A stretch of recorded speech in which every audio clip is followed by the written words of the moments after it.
ಶ್ರೀಕೃಷ್ಣ ಮತ್ತು ಸುಧಾಮರ ಸ್ನೇಹ ಒಂದು ಕಾಲದಲ್ಲಿ. ಸಂದೀಪನಿ ಮುನಿಗಳ ಆಶ್ರಮದಲ್ಲಿ ಇಬ್ಬರು ಬಾಲಕರು ಓದುತ್ತಿದ್ದರು. ಒಬ್ಬನು ಶ್ರೀಕೃಷ್ಣ, ಇನ್ನೊಬ್ಬನು ಸುಧಾಮ. ಇಬ್ಬರು ತುಂಬ ಆತ್ಮೀಯ ಸ್ನೇಹಿತರು. ಒಟ್ಟಿಗೆ ಓದು, ಒಟ್ಟಿಗೆ ಆಟ, ಒಬ್ಬರಿಗೊಬ್ಬರು ಯಾವಾಗಲೂ ಸಹಾಯ. ಕಾಲ ಕಳೆದಿತು. ಕೃಷ್ಣ ದ್ವಾರಕೆಯ ರಾಜನಾದನು. ಸುಧಾಮ ಬಡ ಬ್ರಾಹ್ಮಣನಾಗಿ ಜೀವನ ನಡೆಸುತ್ತಿದ್ದ. ಸುಧಾಮನ ಮನೆ ತುಂಬ ದಾರಿದ್ರ್ಯ. ಮಕ್ಕಳು ಹಸಿವಿನಿಂದ ಅಳುತ್ತಿದ್ದರು. ಅವನ ಪತ್ನಿ ಒಂದು ದಿನ ಹೇಳಿದಳು, ನಿನ್ನ ಸ್ನೇಹಿತ ಕೃಷ್ಣನನ್ನು ಒಮ್ಮೆ ಭೇಟಿ ಮಾಡು. ಸುಧಾಮನಿಗೆ ಸಂಕೋಚ. ನಾನು ಬಡವ, ಅವನು ರಾಜ. ಆದರೂ ಸ್ನೇಹದ ನೆನಪು ಅವನನ್ನು ದ್ವಾರಕೆಗೆ ಕರೆದೊಯ್ದಿತ್ತು.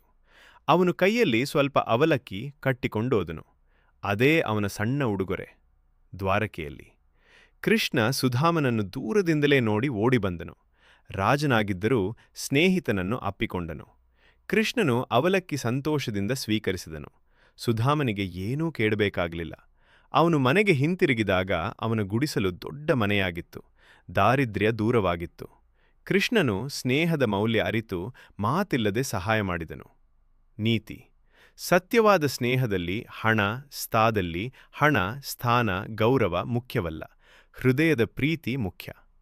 ನಿಜವಾದ ಸ್ನೇಹ ಎಂದಿಗೂ ಬದಲಾಗುವು.